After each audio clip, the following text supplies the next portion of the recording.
వాసవీదేవి చరిత్ర నుంచి జగన్మాత వైభవాన్ని మనం ఎలా నేర్చుకోవాలి అంటే త్యాగం త్యాగం త్యాగం. దైవం అంటే త్యాగం, దైవత్వం పొందాలంటే త్యాగం, దైవారాధన చెయ్యాలి అంటే త్యాగం. భోగం కోరుకున్న వాళ్ళు దేవాలయంలోకి రావడానికి కూడా పనికిరాదు. త్యాగం కోరుకుంటేనే దేవాలయానికి రావాలి. వచ్చేటప్పుడు అంతే, వెళ్ళేటప్పుడు అంతే. ఏం వదిలేశాం. ప్రతిరోజు రాత్రి 10ంటికి దంపతులు పడుకునే ముందు ఇవాళ ఏది బయట పారేసాం అనుకోండి, నెల్లాళ్ళలో మీకు మనసు శాంతిగా ఉంటుంది, ప్రశాంతంగా ఉంటుంది. నెల్లాళ్ళలో ఉంటుందమ్మా, ఎక్కువ రోజులు అక్కల.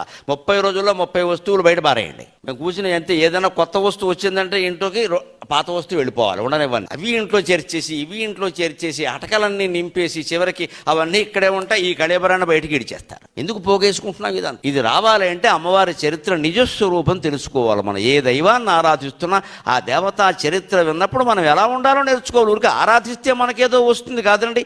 ఆరాధన ముఖ్యం కాదమ్మా, ఆచరణ ముఖ్యం.